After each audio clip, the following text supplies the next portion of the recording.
सीईटीला मात्र online examination असतं. Exam असते सोलापूर वगैरे अशा मोठ्या मोठ्या सिटीमध्ये एक्झाम असते, काही ग्रामीण भागामध्ये सुद्धा दोन मोठी इंजिनिअरिंग कॉलेजमध्ये त्याच्यामध्ये आयोजित केली जाते की ज्याच्यामध्ये मान इकडे तिकडे करू देत नाही. ही रिअलिटी. मग तिथं तुम्हाला महाराष्ट्रात जे काही बोर्ड एक्झामिनेशन आहे त्यामध्ये जरी मार्क चांगली पडली तर त्या मार्कचा यूज तुम्हाला होत नाही. कारण ज्या क्षेत्रामध्ये चांगलं करिअर आहे, ज्याच्यामध्ये मुलं चांगली घडणार आहेत, त्या कोर्सला जर आपल्याला जायचं असेल तर त्यासाठी ही एमएसटी सीईटी परीक्षा आहे. मग ही एमएसटी सीईटी काय आहे, का गरजेची आहे आमच्यासाठी, काही पालकांना माहिती नसतं. मग आपण काय करतो, आम्ही येणार डायरेक्ट आम्ही फी सांगतो तुम्हाला, सांगा 50,000 फी, 55,000 फी. मग फी बघितलं तर म्हणतो आपण एवढी फी आहे. पण ही जी फी असते ही कॉलेज पण आहे आणि सीईटीची पण असते. मग ही एमएसटी सीईटी नेमकं काय आहे, तर एमएसटी सीईटी म्हणजे काय, तर Maharashtra health and technical common entrance test. मी तुम्हाला मेडिकल सेक्टर जायचं असेल, म्हणजे फार्मसी साईडला जायचं असेल किंवा टेक्निकल इंजिनिअरिंगला जर जायचं असेल तर महाराष्ट्रामध्ये जर तुम्हाला ऍडमिशन घ्यायचं असेल त्या कोर्सेसला तर त्यासाठी ही एमएसटी सीईटी नावाची परीक्षा महाराष्ट्र बोर्डाने कंपल्सरी केलेली आहे. जर तुम्ही ती परीक्षा दिली नाही तर तुम्हाला मी जे काही कोर्स सांगणार आहे ह्या कोर्सेसला तुम्हाला ऍडमिशन मिळत नाही.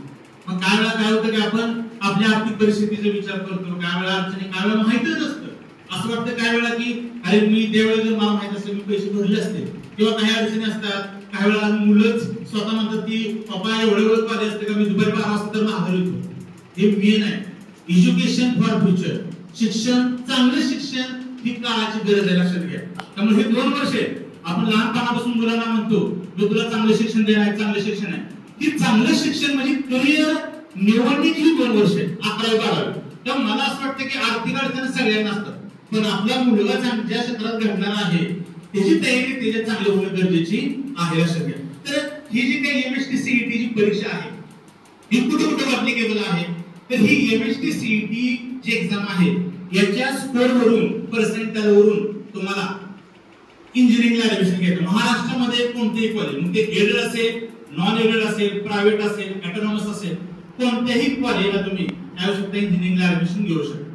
त्याचबरोबर बी फार्मसी, आपल्याला माहिती आहे फार्मसी, मेडिकल सेक्टर सगळं, बी फार्मसी या कोर्सला आपण त्याने ऍडमिशन घेऊ शकतो. बीएससी ऍग्रीकल्चर जे आहे त्याला आपण ऍडमिशन घेऊ शकतो. डेअरी टेक्नॉलॉजीचा कोर्स आहे, डेअरी जे दुधाच्या संदर्भात जेवढे काही प्रोसेस वगैरे होत असतात, वेगवेगळे प्रोडक्ट तयार होत असतात त्याच्या संदर्भात हा कोर्स आहे डेअरी टेक्नॉलॉजी. या कोर्सला ह्या पर्टिक्युलर याचा यूज होतो. त्याचबरोबर फिशरी सायन्स हे जे आहे ते जवळपास 4 ते 5 कोर्स आहेत.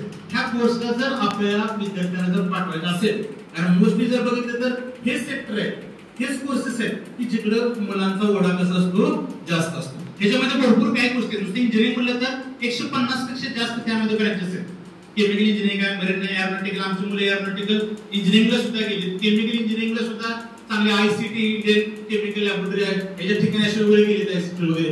म्हणजे एक सांगण्यामागचा पर्पज ही मेन कोर्स आहे की ज्याच्यामध्ये मुलांचं जाण्याचं प्रमाण जास्त असतं, त्यामध्ये सक्सेस रेशो जास्त असतो, त्यामध्ये जॉब ऑपॉर्च्युनिटी कशा असतात, जास्त असतात. तर ही जी एमएसटी सीईटी जी परीक्षा आहे ही ऑनलाईन आहे. जशी बोर्डची एक्झाम आहे, बोर्डची त्याच्यामध्ये तुम्हाला थेअरी पेपर असतो, म्हणजे तुम्हाला short answer question, long answer question वगैरे असतात.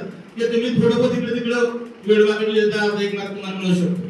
पण ही जी परीक्षा आहे ही ऑनलाईन आहे आणि मल्टिपल चॉईस क्वेश्चन्स आहेत, एमसीक्यू आहेत.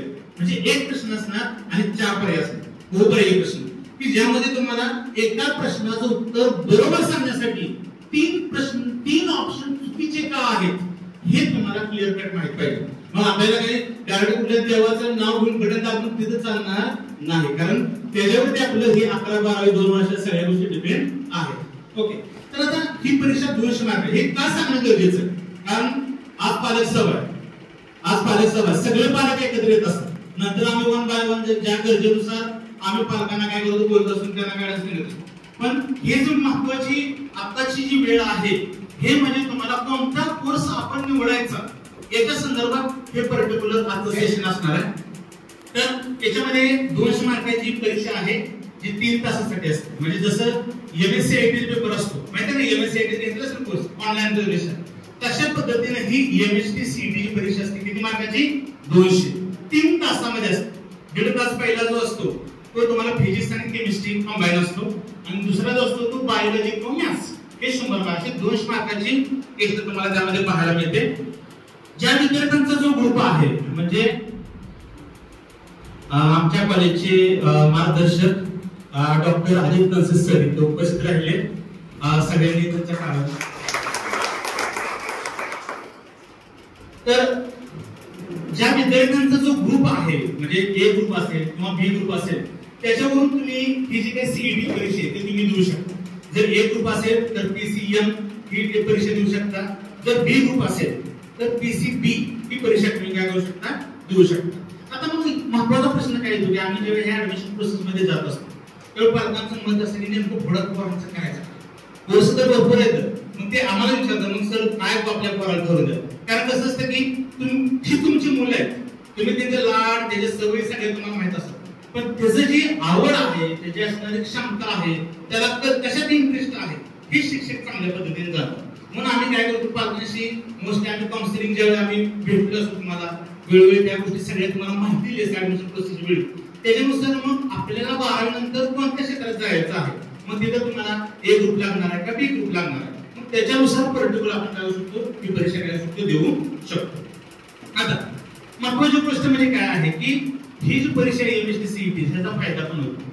आमच्या जीएनएम आणि बीएससी नर्सिंग हे कॉलेज त्या बीएससी नर्सिंग आमचे जे विद्यार्थी आहेत त्यांनी महाराष्ट्र बोर्डची एमएसटी सीईटी परीक्षा पण दिली, त्याबरोबर बीएससी नर्सिंगची पण परीक्षा दिली, त्यामध्ये सुद्धा मुलींना मार्क चांगले पडले. ह्याचा बेनिफिट काय झाला कारण बीएससी नर्सिंग ज्या विद्यार्थ्यांना मुलांना व्हायचं असेल त्यांच्यासाठी सुद्धा सिलेबस हाच राहतो. फक्त थोडं ऍडिशनल इंग्लिश आणि नर्सिंग थोडंसं जे काय ऍप्टिट्यूड वगैरे असेल त्यात थोडीशी ऍडिशनल फक्त राहते. मोस्टली तुम्हाला एनडी असेल किंवा हे असेल ह्याच्यासाठी सुद्धा 11-12वीचा अभ्यासक्रम जास्त महत्त्वाचा तुम्हाला त्यामध्ये पाहायला मिळतो लक्षात ठेवा. आता याच्यामध्ये सगळ्यात महत्त्वाची गोष्ट काय निगेटिव्ह मार्किंग नाही.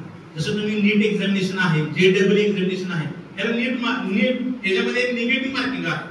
हे प्रश्न तुम्हाला मार्क गेले वरून ऍडिशनली अजून दीड बसतात एका मार्कात हे निगेटिव्ह मार्किंग. तसं सीईटी मध्ये नाही, सीईटी मध्ये निगेटिव्ह मार्किंग नाही. त्यामुळे सगळे क्वेश्चन आपल्याला काय लागतात त्यामध्ये सोडवावे लागतात. आता याच्यामध्ये काय आहे की आपण ग्रामीण भागाशी येतो म्हणजे मला असं वाटतं जवळपास 15 वर्ष झालं या सगळ्या गोष्टी काउन्सिलिंग ऍडमिशन प्रोसेस या सगळ्यात काम केलं. त्यामुळे आणि ऍडमिशन करताना आम्ही सगळे शिक्षण तळमळून तुम्हाला सांगितलं असतं की बोर्ड आणि सीईटी त्यावेळेला काय होतं की पालक काय करतात मला इकडे घ्यायचं ऍडमिशन मला तिकडे घ्यायचं मी जातो इकडे जातो तिकडे जातो त्यासाठी येते तर एखादी परीक्षा असते त्यासाठी आहे. मग त्यावेळेला काय होतं आपण एखाद्या ठिकाणी कुठलं बोर्डला ऍडमिशन घेतलं असतं. एमएसटी सीईटी ची परीक्षा जी आहे त्याचा बेसच बोर्ड आहे.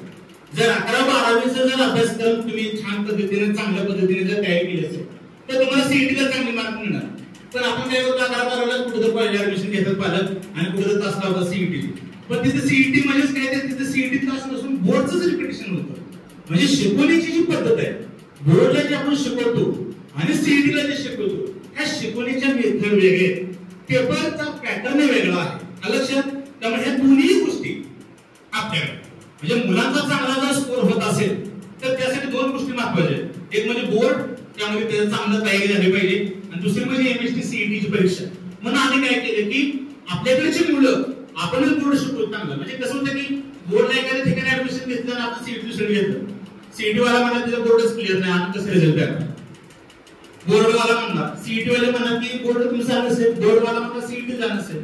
आपल्यालाच कळतं की वर्षभर पोराचं काय तर पोराला पण कळतं. मग आम्ही काय केलं की आमच्या बोर्ड पण आणि सीईटी पण जवळपास सकाळी 8:30 वाजल्यापासून 11:45 पर्यंत सकाळी 8:30 वाजल्यापासून 11:45 पर्यंत बोर्ड 11वीचं जे असेल 12वीचं शिकवलं जातं 11:15 ते 1:45 पर्यंत. सीईटीचं पहिलं घड्याळी 1 तासाचं लेक्चर होतं कारण 1:45 ते 1:30 पर्यंत जेवणाचा ब्रेक असतो मुलांचा 1:30 ते 2:30 आणि 2:30 ते 3:30. म्हणजे जे सीईटी एक्झाम ज्या सब्जेक्टवरती डिपेंड आहे ते म्हणजे फिजिक्स केमिस्ट्री मॅथ्स किंवा फिजिक्स केमिस्ट्री बायो त्याची घड्याळी दररोज 3 तास प्रिपरेशन विद्यार्थी केलं जातं. सकाळी बोर्ड त्यांना शिकवलं जाणार तो थिअरेटिकल ऍस्पेक्ट प्रॉपर शिकवलं जाणार. महत्त्वाचे क्वेश्चन काय ते कसे क्वेश्चन विचारले जातात ते सगळ्या तुम्हाला गोष्टी दिल्या जातात आणि सीईटी सेशनला ते जे सकाळी शिकवले गेले त्याचं रिव्हिजन होतं. पीवाय म्हणतात म्हणजे प्रिव्हियस असलेले क्वेश्चन जे असतात इयरली विचारले गेले ते तुम्हाला पर्टिक्युलर सॉल्व्ह करून दिले जातात. त्याचे नोट्स असतात प्रॉपर हे सगळ्या सीईटी सेशन मध्ये तुम्हाला काय केलं जातं शिकवलं. म्हणजे बोर्डची पण तयारी होते प्लस सीईटीची पण घड्याळी दररोज 3 तास तयारी होते. आणि ही परीक्षा मग काय, मग आम्ही जे शिकवलं असतं मग ते मुलांना समजलं कसं करणार, तर त्यासाठी टेस्ट. तर सॅटर्डेला आपण काय करतो, त्याच्यावरची टेस्ट असते. 100 मार्काची प्रत्येक शनिवारी टेस्ट असते. लक्षात